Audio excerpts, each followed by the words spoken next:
Namaste friends, welcome to e-learning of Srimati Ego Shroff School.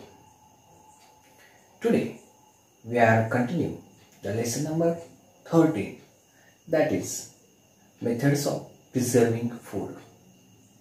अन्न साठवण्याच्या, अन्न टिकवण्याच्या पद्धती आपण हा धडा कंटिन्यू करणार आहोत. In last video we learn about foodstuff, grains.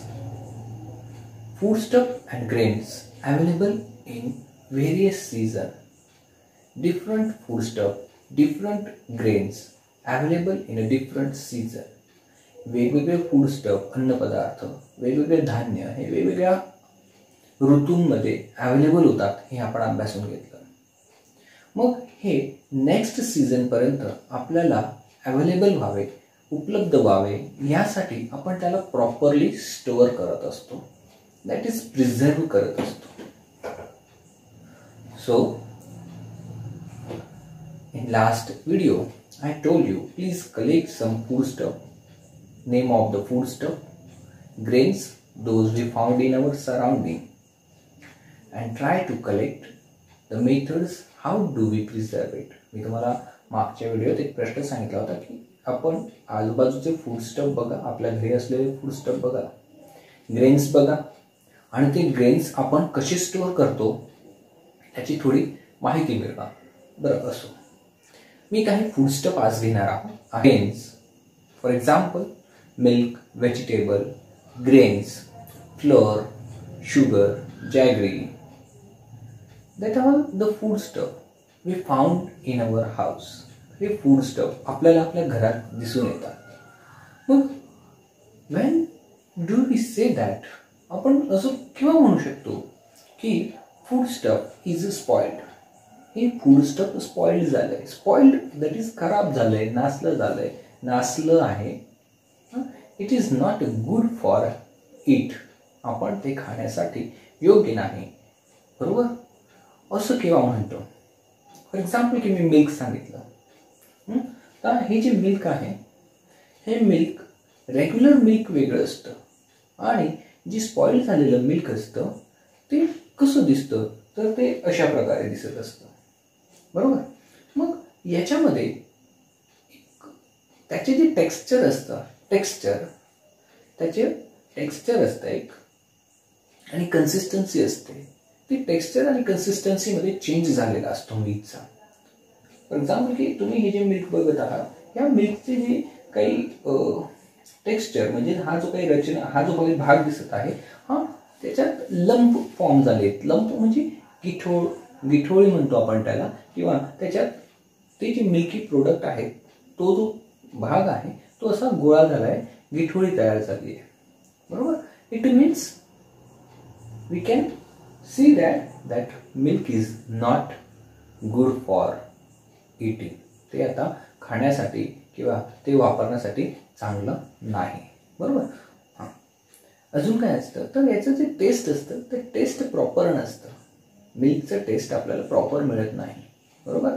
Fresh milk आणि स्पॉइल्ड मिल्क यांच्या टेस्टमध्ये डिफरन्स असतो आणि most important we can not get the good smell. आपल्याला याच्यातनं चांगला स्मेल मिळत नाही. गंध हा दुर्गंधित रूपांतरित झालेला असतो. That milk is not good for eating. बरोबर. ते जे मिल्क असतं ते खाण्यासाठी योग्य नसतं. पुढचा कन्सेप्ट आपण व्हेजिटेबल्स. मग हे जे व्हेजिटेबल्स असतात ग्रीन कलरचे असतात. बरोबर. फ्रूट्स जे असतात वेगवेगळ्या कलर्सचे असतात. पण याच्यामध्ये तुमच्या असं लक्षात येईल की जे फूडस्टफ आहे, व्हेजिटेबल्स आहेत, या व्हेजिटेबल्समध्ये जर ते स्पॉइल झाले तर त्यांचा स्मेल बॅड येतो. Bad smell. We get bad smell. Most important. त्यानंतर दुसरं की how do we say by the observation. आपण ऑब्झर्वेशन हे कसं सांगणार. हे जे ग्रीन व्हेजिटेबल्स आहेत हे फ्रेश दिसत नाही. मग फ्रेश व्हेजिटेबल्स आणि स्पॉइल्ड व्हेजिटेबल्स याच्यामध्ये आपल्याला बघूनच डिफरन्स लक्षात येत असतं. सेकंड थिंग की याचा जो कलर असतो व्हेजिटेबल्सचा, फ्रूट्सचा, तो चेंज झालेला असतो. बरोबर.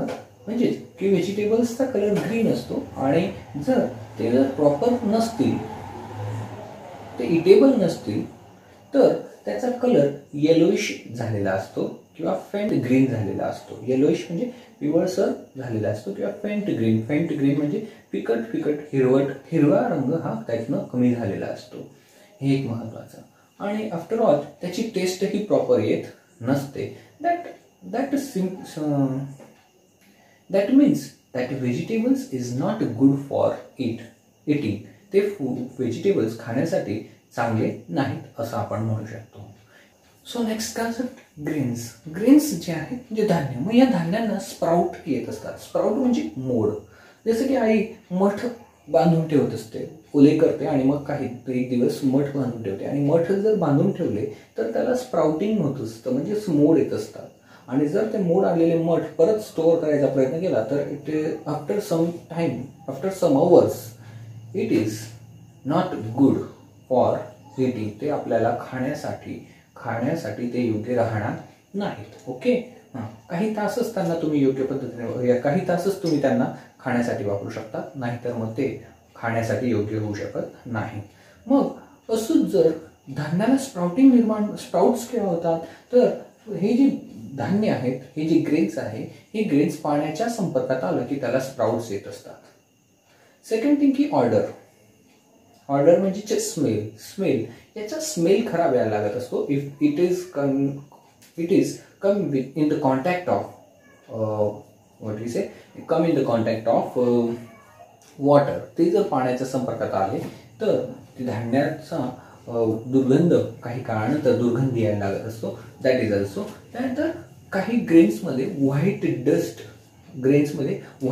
म्हणजेच की व्हाईट डस्ट दॅट लाईक हे व्हाईटिश कसं दिसतंय तर अशा प्रकारे ग्रेन्स व्हाईटिश होऊन जात असतात बिकॉज ऑफ फंगस, बुरशी किंवा insect try to eat it. काही इन्सेक्ट याला खात असतात, त्याच्यामुळे पण होतात.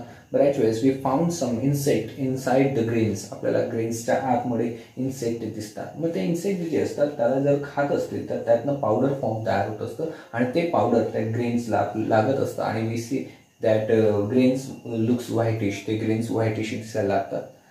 Y does the grains found whitish? Grains हे व्हाईटिश का बरं होतात तर फर्स्ट थिंग की ते fungus, it infected by the fungus or attacked by the fungus or the attacked by insect. किड्यांनी त्याच्यावर अटॅक केलं की ते व्हाईटिश दिसायला लागत असतात. त्यानंतर फ्लोअर म्हणजे पीठ. FLOURS पीठ.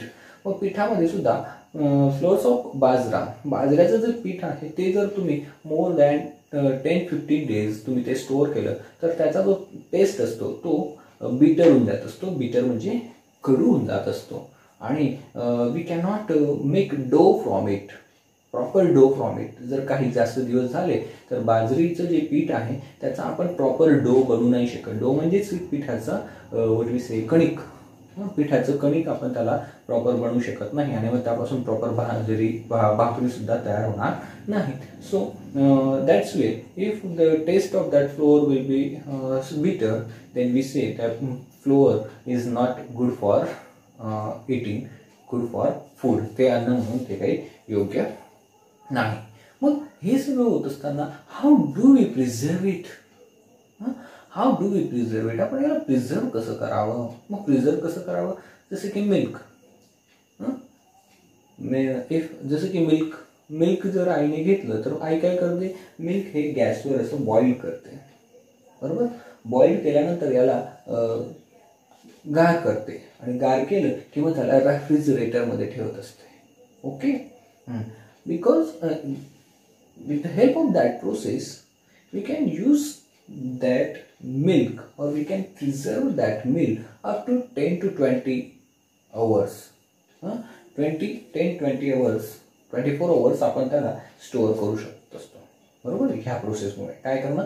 बॉईल करणं, थोडंसं थंड करणं आणि नंतर मग त्याला रेफ्रिजरेटरमध्ये स्टोअर करणं.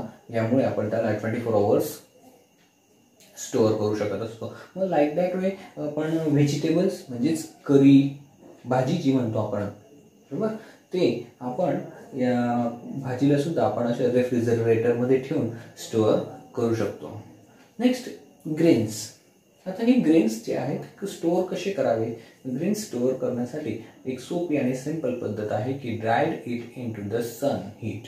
पहिले तर याला ड्राय करून घ्या सूर्याच्या उष्णतेमध्ये. लाईक दॅट वे आपल्या घरी गहू आले की आपण अशा प्रकारे त्यांना स्लॅबवर किंवा मोकळ्या मैदानात सूर्याच्या उन्हात टाकत असतो. आणि नंतर असतो की जिथं पाण्याचा संपर्क येणार नाही, आणि पाण्याचा जर संपर्क आला नाही तर मग तिथं फंगस किंवा इन्सेक्ट येणार नाहीत आणि ते ग्रेन्स खराब होणार नाही. बरोबर. अजून आपण घरामध्ये अनियन बघतो, पोटॅटोज बघतो. अनियन आणि पोटॅटोज जे आहे हे कसे स्टोअर केले जात असतात. अनियन कांदा जो आहे तो फ्रेश ड्राईड प्लेसेसमध्ये आणि फ्रेश जिथं एअर पास होईल अशा ठिकाणी अनियन स्टोअर केला जात असतो. याला जर डम्प प्लेसेस म्हणजे दमट वातावरणात जर ठेवलं तर हा जो अनियन असतो तो डिके होतो म्हणजे सडतो, कुजतो, आणि त्याचा जो स्मेल आहे, त्याचा जो ऑर्डर आहे तो आपल्याला सहन होत नाही असा ऑर्डर त्याच्यापासून, स्मेल त्याच्यापासून निर्माण होत असतो. पोटॅटो जो आहे तो पण तसंच की ड्राईड प्लेसेसमध्ये त्याला स्टोअर केला जात असतो. किंवा तुम्ही जर विंटर सीझनमध्ये पोटॅटोज जर पाहिले तर विंटर किंवा रेनी सीझनमध्ये जर पोटॅटोज पाहिले आणि ते एका ठिकाणी जास्त काळ पाहिले तर त्याच्यावर सुद्धा अंकुर निर्माण झालेला आपल्याला दिसून येत असतो.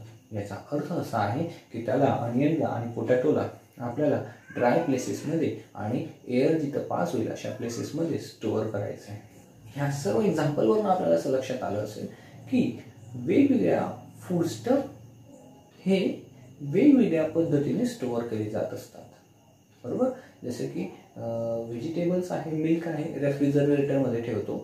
बरोबर. ग्रेन्स आहे ते ड्राय प्लेसेसमध्ये ठेवतो. अनियन जे आहे ते सुद्धा आपण ड्राय आणि जिथून एअर पास होईल अशा प्लेसेसमध्ये अनियन पोटॅटोज ठेवतो. अजून जे वेगवेगळे फूडस्टफ आहेत ते वेगवेगळ्या पद्धतीने आपण स्टोअर करत असतो. बरोबर. त्याचबरोबर आपल्याकडे एक एक्झाम्पल दिलं आहे चपातीचं. बऱ्याच वेळेस आपण असं बघतो की जी चपाती असते त्या चपातीवर आपल्याला व्हाईटिश लेअर दिसत असतो, व्हाईटिश ब्लॅक लेअर दिसत असतो. किंवा जर ते चपाती एखाद्या डब्यामध्ये, टिफिनमध्ये, या टिफिनमध्ये जसं ही पॅक करून ठेवली आणि आफ्टर 4 to 3 days आपण ही चपातीचं ऑब्झर्वेशन केलं तर आपल्याला असं लक्षात येईल की ह्या चपातीच्या बाहेर ही ओपन केलं तर ह्या चपातीवर असं व्हाईटिश लेअर दिसेल. दॅट व्हाईटिश लेअर म्हणजेच फंगस, बुरशी असते. बरोबर.